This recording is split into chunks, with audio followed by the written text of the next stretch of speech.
బేహద్ పరం మహాశాంతి. బేహద్ ఆత్మిక పరివారమునకు, ఆత్మిక సోదరి సోదరులకు బాపూజీ దశరథ్ భాయ్ పటేల్ తెలుగు ఛానల్కు స్వాగతం.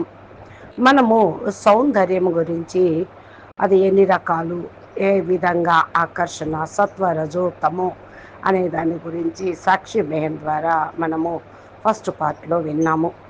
ఇప్పుడు అసలు దాని యొక్క సారాంశము, సౌందర్యం యొక్క దిశ తామస భోగము, వాసన, పూర్తిగా నీచ బంధనలో, రాజస ప్రదర్శన, అభిమానము, బాహ్యంగా పూర్తిగా ఆకర్షితం కావటం, సాత్విక తపస్సు, సేవ, మర్యాద, లోపల శాంతి, ఆత్మిక మౌనము, ప్రేమ, సమర్పణ తోటే ముక్తి అనేది లభిస్తుంది. ఇప్పుడు దీని యొక్క అంతిమ సందేశము ఏదైతే మనకి, రూప్ జో కభీ నా మిటే ఓ ప్రేమ్ జో కభీ నా టూటే, అంటే అసలైనటువంటి రూపము ఏంటంటే ఎప్పటికీ తొలగిపోయినటువంటి రూపమే అసలైన శాశ్వతమైన రూపము. ఎప్పుడు తెగిపోయినటువంటి ప్రేమయే అసలైన సంపూర్ణ ప్రేమ, అసలు సిసలైన ప్రేమ. ఆ ఆకర్షణ మోక్షంలోకి తీసుకొని వెళ్తుంది. అదే ఆత్మిక సౌందర్యము. సౌందర్యం యొక్క సత్యత ఆత్మ వైపుకి రూపాస్థితం తిప్పుతుంది. దీని గురించి లోతైన ధ్యానము అంటే అభ్యాసము, గైడెడ్ మెడిటేషన్కి మీరు ఎప్పుడు సన్నిహితం కావాలి. కేవలం స్థూలంగా కాకుండా మనసుని స్థిరపరచుకునేది. బాహ్య సౌందర్యం ఆకర్షణ నుండి ఈశ్వరుని వైపుకి మరల్చేది శక్తిని ఇస్తూ ఉంటుంది. ధ్యానం యొక్క ప్రక్రియ రూపమునకు అతీతమై పరమ రూపం వైపుకు వెళ్ళటము. ధ్యానము కొరకు సాంసారిక అందంలో ఇరుక్కుపోకుండా పరమాత్మ సౌందర్యమును మన మనసులో నిలుపుకోవాలి. అంటారు చూడండి, ఇంత అందమైన సృష్టిని తయారు చేసినటువంటి భగవంతుడు ఇంకెంత అందంగా ఉంటారని. జిస్కా సుందర్ దునియా ఇతనా సుందర్ హై ఓ కితనా సుందర్ హోగా అని పాట కూడా సూక్తి ఉన్నది. అంటే ఏంటంటే ఫస్ట్ 2 నిమిషాలు మనము మానసిక శాంతి పొందాలి. శారీరక స్థితి నుండి అతీతం అయిపోయి శాంతంగా కూర్చోవాలి. కళ్ళు మూసుకొని మీ యొక్క అంతరాత్మను, పరమాత్మ స్వరూపమును మనం ధ్యానం చెయ్యాలి. ఎప్పుడైతే మనము ధ్యానము చేయటానికి ముందు శ్వాసను తీసుకొని పూర్తిగా నింపి పరంప్రకాశాన్ని లోపల నింపుకొని ఆత్మ ప్రకాశాన్ని నింపుకోవాలి. అప్పుడు బాహ్యంగా మనము ఈ అన్నిటి ప్రపంచాలకు అతీతంగా వెళ్ళిపోతాము. ఆకర్షణ, అలసట, వాసనను వదిలిపెట్టగలుగుతూ ఉంటాము. ఇక్కడ మనము ఒక మంత్రము అనేది కాదు, మనసు లోపల పరమాత్మ గుణాలను పునర్ స్మరణ చేయటము. నేను శుద్ధమైనటువంటి శక్తి స్వరూపమైన ఆత్మను, శాంత స్వరూపమైన ఆత్మను, ముక్తి ఆత్మను, శుద్ధమైన ఆత్మను అనుకొని మనము ఇప్పుడు పరమాత్మ యొక్క సౌందర్యం వైపు ఆకర్షితమై అనుభూతి పొందాలి. మనసులో ఒక అద్భుతమైన అందమైన దృశ్యాన్ని తీసుకొని రావాలి. ముఖం పైన చూడండి, మనము పువ్వులను, నదిని, చంద్రుణ్ణి స్మృతిలోకి తెచ్చుకున్నప్పుడు ఎంత ఆనందం కలుగుతుంది. వాస్తవంగా దీనికి ఆకర్షితం కాని వాళ్ళంటూ ఎవ్వరూ ఉండరు. మనసులోకి తీసుకొని రావాలి. అంటే ఏదైతే మీ మనసు లాగుతూ ఉంటుందో అదే అందమైనది. ఇప్పుడు ఒక ప్రశ్న మిమ్మల్ని మీరు ప్రశ్నించుకోండి. ఈ అందము దాటుకొని, ఈ ప్రపంచాన్ని దాటుకొని ఎవరైతే ఉన్నారో వాళ్ళు ఎవరు, ఎంత అందంగా ఉంటారు?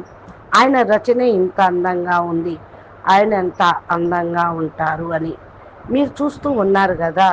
ఈ యొక్క స్థూలమైన ఆకర్షణల వెనకాల ఒక లోతైనటువంటి గుహ్యమైన అర్థం అనేది ఉన్నది.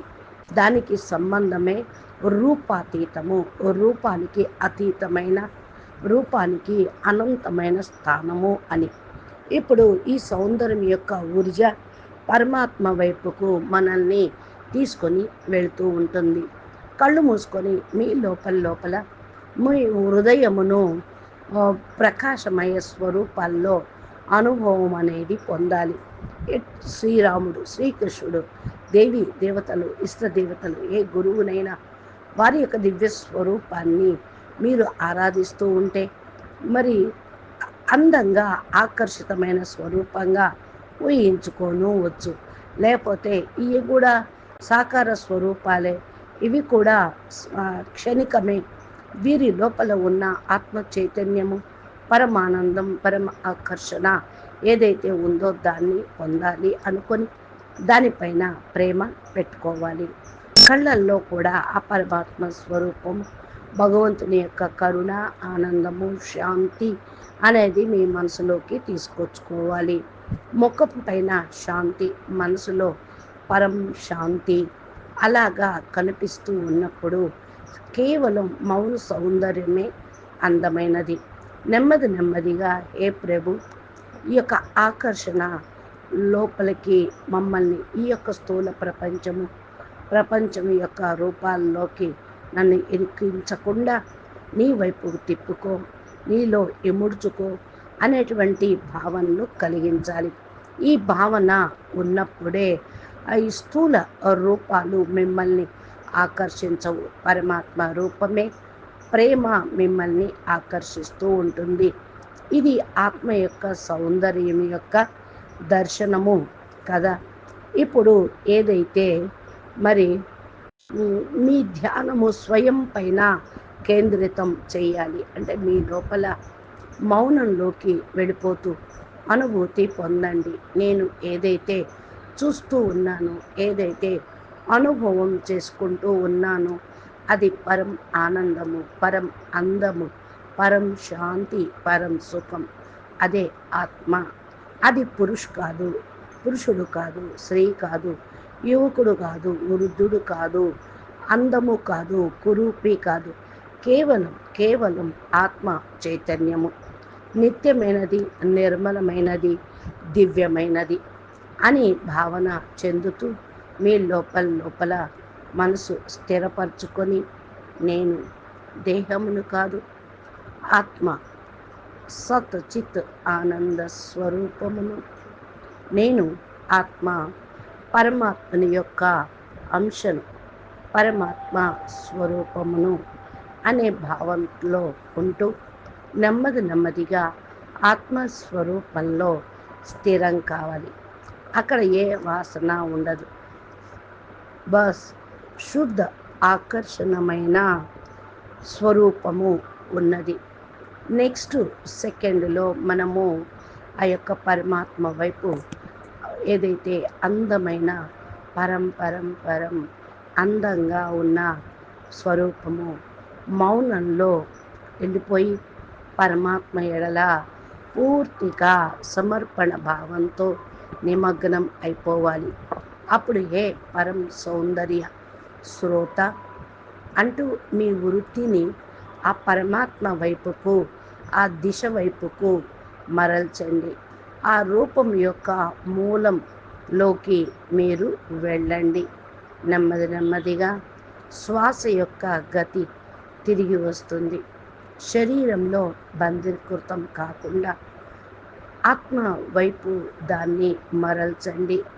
కాబట్టి ఇప్పుడు మనము ఏదైతే మరి ఏ రూపాన్నైతే పరమాత్మ వైపుకు తీసుకొని వెళ్తున్నామో, దాన్ని ఆకర్షిస్తున్నామో అది బేహద్దు పరంపిత పరమాత్మ ఈశ్వరుడు యొక్క రూపము. అది బంధనాతీతమైనది, ఆకర్షితమైనది. కాబట్టి సాంసారిక రూపము, విషయ వాసన, దుఃఖము, అపేక్ష, సాత్విక రూపము అనేది స్థితమవ్వాలి. గురువు, ఈశ్వరుడు, బాలకుడు, ప్రకృతి, ప్రేరణ, శాంతి, ఆత్మరూపము, ధ్యానము, మౌనము, సమర్పణతోటి ఆనందము, అనుభూతి పొందుతాము. ముక్తి ప్రేరక విషయాలు ఇక్కడ చూడండి. తులసి దాసు కూడా హార్డ్ మామ్కి దేహమం అంటే ఈ యొక్క అడ్డి మాంసము, ఎముకలతోటి కూడిన మాంసంతో ఉన్న ఈ దేహము పైన మమకారాన్ని కాకుండా పరమాత్మ రాముడి వైపున మమకారము, మోహము, ఆసక్తి పెట్టుకుంటే అది ముక్తికి మార్గం అవుతుంది అని తెలుసుకున్నాడు. ఇది ప్రేమ యొక్క స్వరూపము, భగవత్ నామము, భగవత్ రూపము, భగవత్ శక్తి వైపు మరలిస్తే ప్రపంచం యొక్క భయము, మృత్యు భయము అనేది తొలగిపోతూ ఉంటుంది. ఇలాగా మనము ఏదైతే ధ్యానంలో ఒక మెడిటేషన్లో పరమాత్మ యొక్క రూపాన్ని, అది సాకార, సగుణ రూపము, నిరాకార, నిర్గుణ రూపము వైపు ఆకర్షితం అయినట్లయితే పూర్తిగా మనము ఆ స్థితిలో ఉండగలుగుతూ ఉంటాము. కాబట్టి సత్యమైనటువంటి సౌందర్యము ఆత్మ యొక్క దివ్యతలోనే ఉంది. ఇప్పుడు మనం 10 నిమిషాలు ఆ యొక్క అందమైన ఆత్మస్వరూపమును, పరమాత్మ స్వరూపం వైపు బుద్ధిని మరలుస్తూ మనము మనసులో ఆ రూపాన్ని తలుద్దాము. మీరు స్ట్రైట్గా కూర్చొని ఇప్పుడు చెప్పినటువంటి సంకల్పాలు మీ మనసులో రిపిటేషన్ చేసుకోండి. నేను అతి అందమైన ఆత్మస్వరూపమును, అతి సూక్ష్మాతి సూక్ష్మమైన శాశ్వత స్వరూపమును, అవినాశి స్వరూపమును, అవ్యక్త స్వరూపమును, శుద్ధ చైతన్య స్వరూపమును, పరం పరం పరం పవిత్ర స్వరూపమును, బేహద్ కే బేహద్ అవినాశి అమర స్వరూపమును, అవ్యక్త స్వరూపమును నేను పూర్తిగా అనంత సూర్యుని యొక్క శక్తి కలిగిన ఆత్మను. నేను